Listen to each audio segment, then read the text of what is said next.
Hello everyone, this is Krystle and I'm coming to you with my review for Kandi and the Gang, episode 1, season 3. Let's hop right into it. So the episode opens up where it left off last week with Torrin and Philip kind of going back at it, back and forth, real nice nasty little reads with each other, and ultimately they don't see it for each other. Torrin walks out, he's gathering his stuff, and he says, "You're just what everybody says you are. You're a great guy." And just left Philip typing on his laptop. So in the next scene, we see Kandi. She's coming in and she sees Torrin and she goes and greets him. They go to sit down. And right before they get to talking, Philip walks by and he says hi to Kandi. And Torrin is like, fake, just fake. And Candy's like, wow, that's not what I was expecting. At the same time, we see Philip going over to Don Juan, and he's like, Big Bird came in with his yellow sweater and his white pants, and I just don't like him. Just flat out, I just don't like him.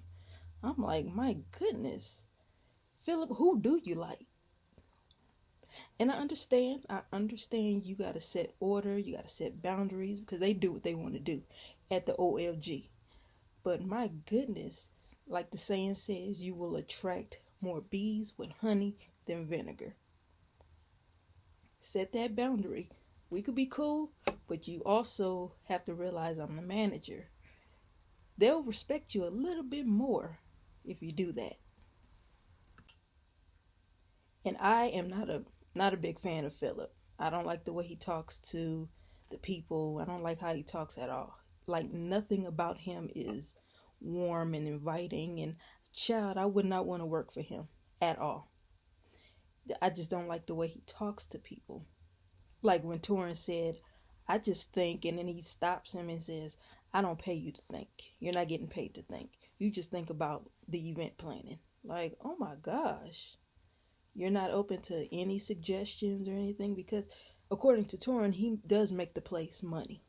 And Philip is like, I would like to get back to my work. This was more entertaining than this interaction. And Torrin is like, you started it. And he did. And Torrin is like, yo, listen, I came in with my yellow shirt on. I was feeling real bright. But he just came in with this dark cloud. And Torrin's thing is, listen, I've been in this thing for 12 years. And he's trying me like a little boy. Kandi is like, listen, y'all figure it out. So Kandi goes over to Don Juan and Philip, and she's like, what is going on? He's like, he's crazy, and I'm not dealing with him. And he has this attitude like we need him, and you really do, Philip. But he's like, I'm good, and I don't need him to plan events for us. I can do that. I'm good. And since y'all hired him, he's going to have to report to y'all. And Kandi is like, whoa, slow your roll. So Kandi had to stop Philip dead in his track. She said, listen, you said this is what you do. You did it at Blaze, so don't come over here telling me that it's going to be different. Okay, don't tell me what you not going to do. I hired you, not the other way around. She had to get him together real quick, and I was here for it. But at the same time, in Philip's defense, it's hard trying to put things in order, and you have people, grown people, who will not listen and who always has something to say every time you give them an order. But my thing is, Mr. Philip, you've got to loosen up just a little bit. It's gonna be okay.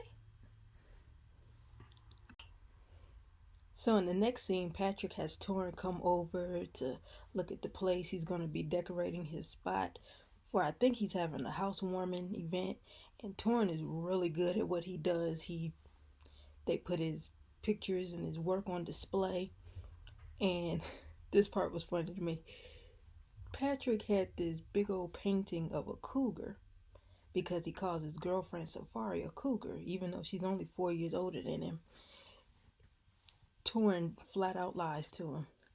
He's like, oh, I like it. But in the confessional, he said, I hate it. He said, I flat out hate it.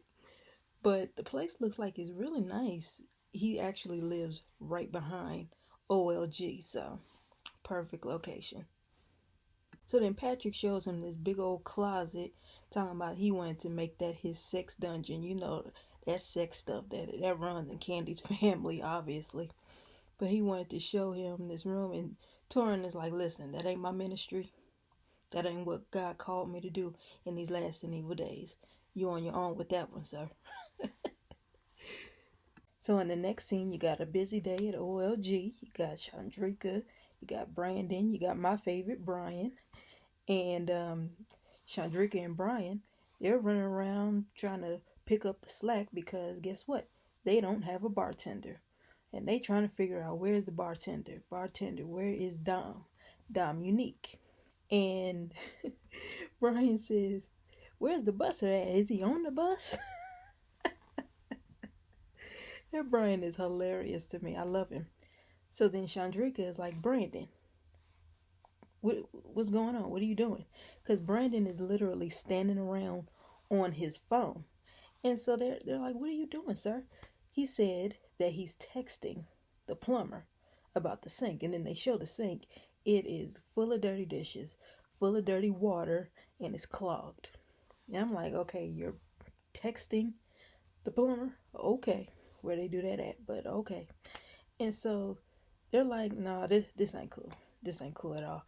And their bartender, who is Dominique, she's already 45 minutes late. And they're like, well, who made the schedule? And Brandon is like, well, I did.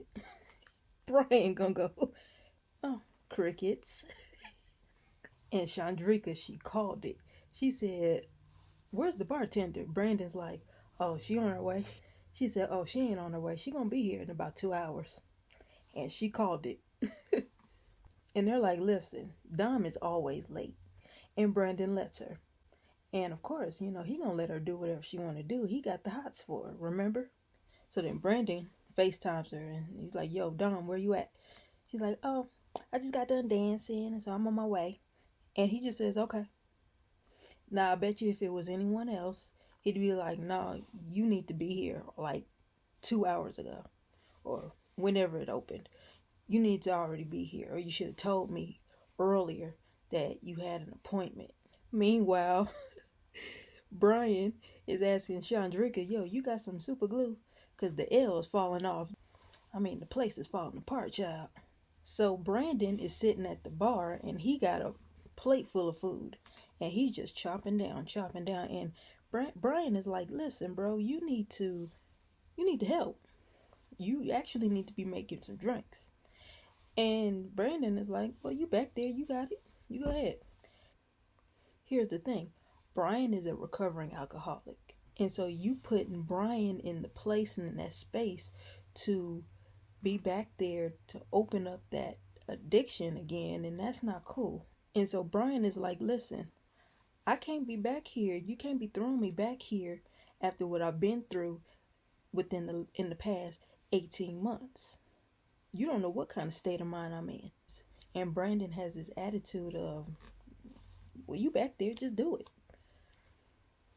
Some people cannot be tempted like that. And I hope that Brian is strong enough to be able to do his job. But as a manager, you need to help. You see stuff is slipping. You see that there's a job that needs to be done. You need to do it. You need to help. You need to lead by example.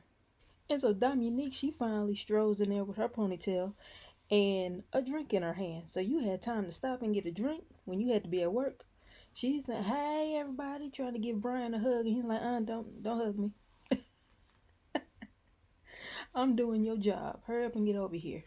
And so she gets in there and she's complaining because there's dirty dishes all over the place. And Brian is like, listen, you can't come in complaining. And Dominique talking about something. Brian, mind your business. Life be lifing. Yeah, everybody's life be lifing. They still got to get to work on time. So then Chandrika and Philip actually have a genuine, nice conversation. We all remember what happened on the first episode. So he's asking her what happened, and she's like, it's a mess. Brian was sitting at the bar eating. She's like, sir, your restaurant is going into flames. Couldn't seat people for an hour because Dominique was late. what was you doing? You was working. She's like, everybody just can't be me. I am one in a million. I said, okay then. We see you, Chandrika. That was a redeeming scene for Chandrika. And it was also a redeeming scene for Philip until later on in the episode. So this scene kind of makes me feel like Philip is probably not always this stick in the mud. He had a really nice smile, a really good laugh with Chandrika, and I feel like that's really him for real. So Philip comes out with one of the other managers, and they find Brandon just sitting, having a break, and they asking him, how's everything going? What's your take on how everything is going? And he's like, oh yeah, everything's smooth. And Philip is like, really? Okay. And so, he's kind of telling them, letting them know, listen, you can't be just chilling and on your phone and everything. You got to work. You got to step up. As a manager, as a GM, you have got to step up a little bit. Because with you slacking and all of that, you're setting a tone. Not just for the workers, but actually for the customers as well. And Brandon is like, I don't want to be this strict, down to the book manager. I want people to be able to trust me. I want them to be able to come to me. I'm like, listen, I don't even know if they come to you anyway because of the way you manage things. So then in the next scene, you have them hanging out at their favorite spot, each of them coming in one by one. So Dominique is sitting with Torin, and Brandon comes in. He gives her a hug and a kiss, and he's like, hey, beautiful. And so Torin asks Dominique, is that your? And she's like, my man. She's like, no. He's like, she's smart. She's smart. So then the next ones to come in is Chandrika and her fiance, June. And, she and Patrick have had a little thing going on. And you can tell there's a little friction between June and Patrick. And they do a flashback to last year. Apparently they've been filming since last year or so. And they actually had a little argument outside of OLG. Brian says that June he's kind of quiet and reserved, and Chandrika is the wild card. So they go pretty well together. Opposites attract. And he says, yo, listen, if she's happy, I'm happy with her and June. Now, where is July? That Brian is crazy. Chandrika says that June already knows about her and Patrick, but June is secure in his manhood. To be quite honest with you, I'm not really interested in Patrick and Chandrika, June and Safari. I'm not really interested in that storyline. If y'all are with other people, be with other people unless there's something going on still between the two of y'all. So Chandrika notices that Brian is drinking, and she's like, what are you drinking? He's like, I'm drinking lemonade. Then he goes on to tell us, I was a whole Elvis Presley last year. She says, well, what happened last year? And then he goes on to tell us about how the quarantine happened, and, he would go to bed and hope that he would stay asleep. And he had never been in this place before. He was in a dark hole. He'd never been in this place before. And he never ever wants to go back to it. And, a lot of people went through the same thing like Brian did during the lockdown. It was just a depressing time for the world. Not just the country, but just the world. And so I really hope and pray that he is strong enough to stay sober. He looks great. The saying that says, I don't look like what I've been through. He definitely does not look like what he's been through, because I would have never known. So he looks amazing. I just hope and pray he is on the straight and narrow. And Chandrika says she's very proud of him at how far he's come, but she got her good eye on him still. So in the next scene, they're back at OLG, and Brandon has a staff meeting before they open up, and he does a checklist or whatever. And in the confessional, Chandrika is doing her own prayer. Lord, help me to pay attention in this unnecessary meeting. In your name, amen. Because they always looking at him like, we know what we're doing. So Brian is behind the bar, and Ricciardo, who I actually forgot about, they don't really show much of him. But anyway, he's talking to Brian. He's like, "What you doing back here?" He's like, "I'm just chilling." And so Brian comes from behind the bar and he sits at the bar. And Rashado is like, "Listen, we're not supposed to sit at the bar." And he's like, "Brandon did?" He's like, "Well, Brandon's a manager." He said, "I'm following leadership." And that's what Philip was trying to convey to Brandon. Your people are going to follow you. Your workers are going to follow your lead. So if they see you chilling at the bar, they're going to chill at the bar. If they see you working, they're going to work. You lead by example. So then Brandon goes over to Brian and Rashado and he's like, "Yo, you're not supposed to be sitting at the bar." Rashado gets up immediately. And Brian, he is acting up. Brandon is finally putting his foot down, wanting to be a manager, and Brian is not taking him seriously. And I don't know, it could be editing or whatever, but the customers, they looking around, they looking at him, and he is just performing, honey. He is putting on a show. And this scene really annoyed me while I was watching, because Brandon goes over to Philip to go tattletale, and he's telling Philip how Brian and Rashado were being lackadaisical, and I had to go over there and tell them, you can't be doing this, that, and the other, and blah blah blah blah blah. And I was just like, and I really got annoyed when Philip just took Brandon's word for it and just went after Brian.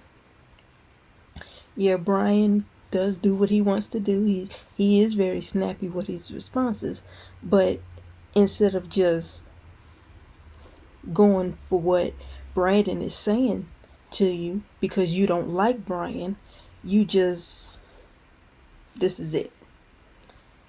And I really got annoyed with that. It's kind of like the whole situation with Philip and Torrin. And my thing is, Brandon, since you're the GM, you're such the GM, why don't you diffuse the situation instead of running over to Big Brother Philip to fight your battle? Because you know good and well you don't want no smoke with Brian. And so Don Juan is trying to figure out what is going on. He sits down with Philip, and Philip tells him what's going on, and Don Juan calls it. Listen, the fact that you're having to run to Big Brother Philip, that's telling me you're not ready to be a GM. You're not GM material. But my question is, why did y'all hire him in the first place? And Brandon really feels that Brian doesn't take him seriously. I don't think anybody takes you seriously, bro. I really don't. I don't take you seriously, and I don't even work at OLG. So Philip, Don Juan, Brandon, and Brian, they're sitting at the table in the restaurant area, in the dining area, instead of going to one of the offices or going outside. They're sitting in the dining area, and Don Juan is like, "Listen, I've been knowing you for the longest, but this thing is about respect." And so Big Brother Philip chimes in, and he's like, "Yeah, it's all about respect, and you do a whole lot of this." I'm like, oh my gosh. See, this is another reason why I am not a fan of Philip. So Brian is like, "So we don't have freedom of speech?" He said, "No, you don't." I'm like, oh my gosh. Oh my goodness. So Big Brother Philip, he's like, "I've had too many interactions with you that I don't like." And he says that a lot. It's either I'm not dealing with that or I don't like this. Like, what do you like? Do you like flowers? Do you like cake? Do you like yourself? My goodness. He doesn't like anything or anybody. But with that type of attitude, he's going to have a heart attack at an early age. Loosen up, Philip. And Philip is like, "I've been in your shoes." And Brandon is like, "Hey, you ain't never been in my shoes, honey. I wear a size 8. I said, "Wait, time out." And Brandon is like, "Man, Philip got the guns a-blazing, but Brian, he is your boss." I'm like, now that comment right there, Mr. Brian, was definitely fed up. But at the same time, I do agree. That is your boss. We got to reel it in a little bit. So Big Brother Philip is like, our personalities don't match, they don't mix. So as of now, you're suspended. And Brian is like, based off what? And when he said that, he obviously screamed it out because, like I said, I don't know if it was editing or not, but the whole restaurant was looking at him. And Don Juan is like, why are you yelling? My question is, why are y'all at the dining area? And he's like, walk with me, talk with me. And I really wish Brian had called Brandon out while they were sitting there. Yo, man, you're not doing what you need to do either. You sit around on your phone all day, flirting with Dominique all day long, letting her come in whenever she wants to. You're just chilling and sitting at the bar eating. Come on now, you're not doing what you need to do either. And Brandon just gets up like it's nothing. I, the way he looked like, yeah, I did that. I got things done, yeah. Now I'm about to go take a lap around the restaurant and see if everything's fine. No, this should have been the time where Brandon gets called out. I got really annoyed with this whole scene. And I don't really think Don Juan's talk with Brian was really effective because Brian was sitting there, he was looking, he was hearing you, but he was not listening. And I agree with Don Juan, Big Brother Philip is there to fulfill the vision that Kandi and Todd has. That's why he was hired. And they need to respect him as such. I just cannot get with Philip. I can't. I'm sorry, that's just me. So I probably would have been like Brian. I can hear you, but I'm not listening. Brian feels like he has history there. That's probably why Big Brother Philip has this vendetta against him. So Don Juan comes in and he's talking to Big Brother Philip, and he is having a full-on fit. Do you hear me? I am so upset right now. And I'm like, whoa, calm down, Philip. He is mad because Don Juan took Brian outside, and now Brian thinks it's okay to do it. I'm like, listen, you better be glad that Don Juan took Brian outside. Because had y'all stayed in the dining area, which I still don't understand why y'all were there, I feel like Brian would have really went off on you. I mean, he would have been fired, but he would have embarrassed you big time. He definitely would have embarrassed you. So I think it was wise that Don Juan took him outside, because Don Juan went to defuse the situation. He actually stood up for you outside. So while you're sitting there boiling, Don Juan was defending you. And Don Juan said, listen, it's been too many interactions with the team members that you have had that just go from here to all the way there. They go fire real quick. That's what he said. And I'm like, ooh, that Big Brother Philip, is something going on with him. And Big Brother Philip is like, it's not me, it's the employees. And yes, it very well may be them, but you come off very rude as well. And I mean, Big Brother Philip is, as Don Juan said, having a temper tantrum. And he does not get paid to deal with kids. He's going to wait until you calm your happy self down. Big Brother Philip says, this is not normal for me. In any other environment, in any other job, it wouldn't be like this.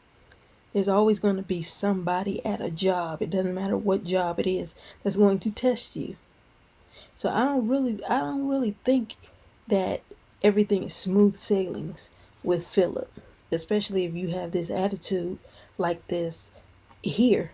Like Kandi said, don't be one way at Blaze and then come here and be a totally different person. And so Don Juan is like, listen, I've had 3 interactions with you dealing with this same thing. And like I said earlier, Big Brother Philip's response is always, I don't like this, or I'm not dealing with this. And it's like, bro, you're the manager. You have to deal with it. So what's up with that? And do you know that Philip actually got up and walked out and went to his car? I'm like, wow, wow. You are really acting like a child. But hey, it's one of those things where you could dish it but can't take it. You know, I heard a phrase that in order to be a good leader, you once have had to be a good follower. And believe it or not, though you think you are an authority, you are actually an employee. You can be fired, Philip. You can be replaced. I mean, they have gone through manager after manager, so yeah, you need to consider that kind of stuff while you're sitting here cracking the whip on everybody else. Kandi and Todd could crack the whip on you.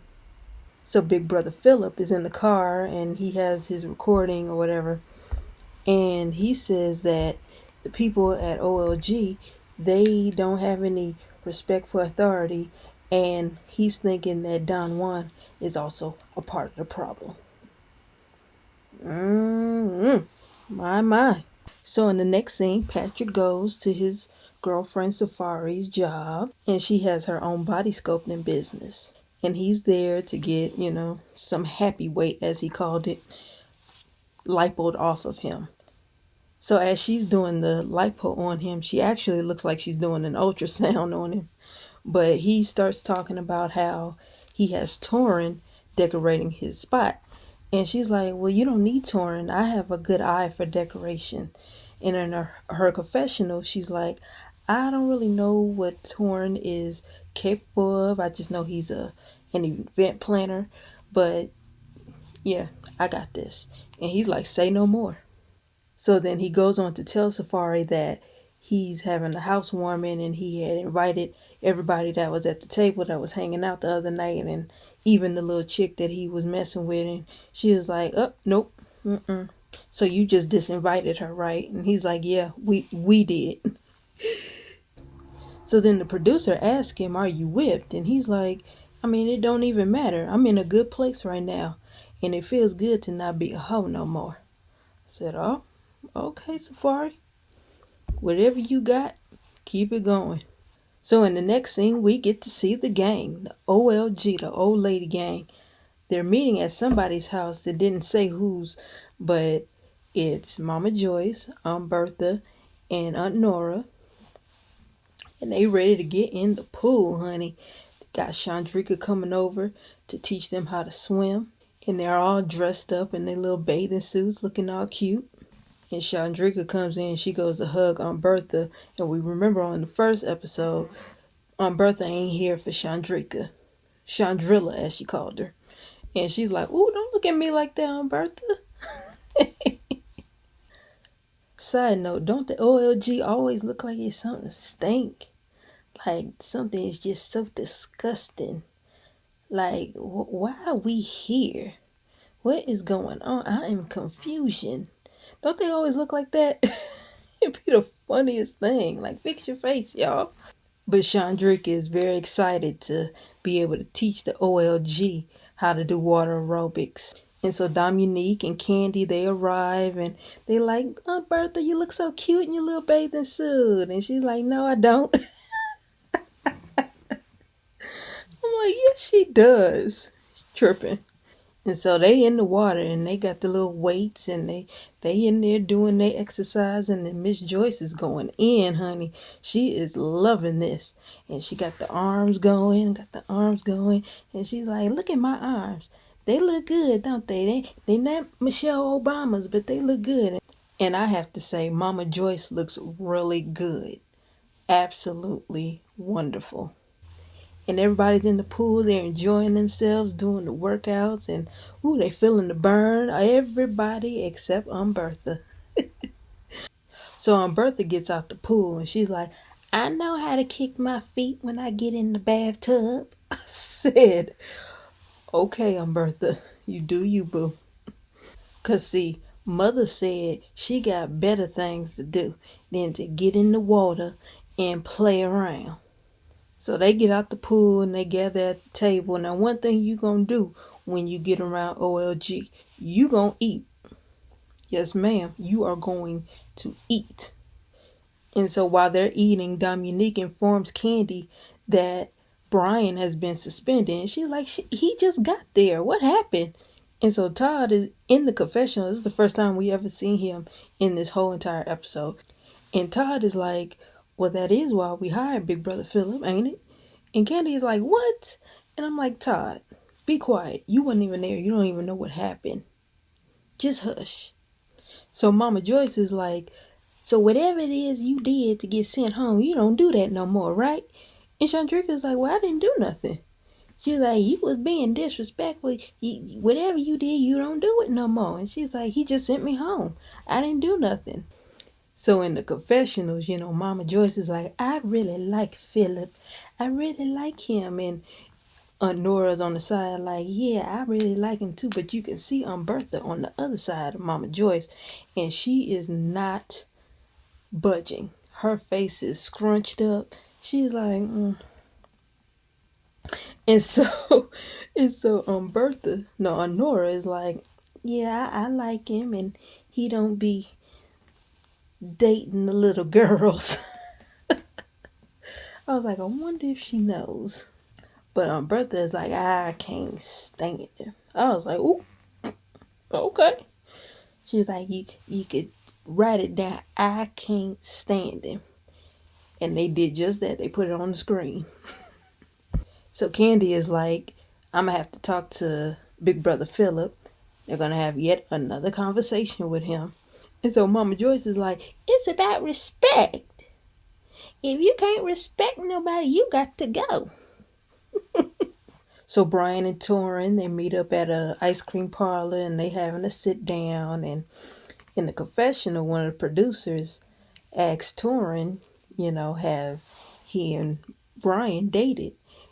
Because she said that Brian said that they did date. And he's like, oh my gosh. He was like, well, it could be true. So as they're sitting down, they're trying to get a feel of how each other is feeling about being back at OLG. And Brian informs Torrin that he has been suspended. And they both agree that they sick of Big Brother Philip. And so Torrin, he's like, I know I've been MIA from you personally, and I just wanted to take you out on a little date and let you know that I'm back. And Torrin is like, I've been seeing a lot going on with you, and that's why I kind of stepped back. And Brian is like, listen, in those days I couldn't hide nothing, but you couldn't tell me nothing. I thought I was invincible, and all the while I was invincible and miserable at the same time. And so Torrin asked him, what spiraled you? If you don't mind me asking. He explains what happened. He was feeling pressures and anxiety at the job and people tugging on him. And so instead of dealing with it, he numbed it with drinking. And so drinking wasn't enough. So then he would go home and drink. And he said that he would drink a gallon of vodka a day. Woo, that's a lot. A gallon of vodka. I'm trying to drink a gallon of water a day. I'm like, my gosh. Whew, Lord, have mercy. And he says before the pandemic, he was already on drugs. So the pandemic and the quarantine magnified it. He would be bored with nothing to do. So then he'd get high. He had all this free time. Then he'd get high and then he'd get drunk. But he says he didn't know he had a problem. So he was doing all these drugs and drinking, and it made him throw up blood twice a day. I'm like, my God, have mercy. It is a miracle that man is still in the land of the living. So he said he decided to get help. And Torrin wants to know, well, what happened? What made you make that decision? And so Brian goes on to answer the question. You could tell that he's getting ready to break down, and he's like, no, I can't. And Torrin is like, what? And he said, I just be thinking about her. And they're like, oh, your sister. He's like, yeah. He just could not understand why his sister would take her life. And she was 49 years old. And he said when they found her, they found gallons of vodka bottles on her bedside. And that was a wake up call for him. And so Brian says that it's very fresh. What happened to her has only been 3 months since the taping. And I'm like, my God, I know, I understand what it's like to lose a loved one. And yeah, he was really close to his sister. And so he said, you know what, that was a sobering moment for him. What he was dealing with was hell on earth. He said, in the name of Jesus, I am not going back to that place. And Torrin said, you know what? I'm here for you. I don't want to get a call that something has happened to you. I'm here for you. And you can really tell that they are good friends, like genuine friends, not no contrived reality show made up friends. You can tell that they are really good friends. So I enjoyed the episode. It was cute. The show is cute, you know. So I'm looking forward to next week. So thank you for watching. Please like, comment, and subscribe. And I'll see you in the next video. Thank you.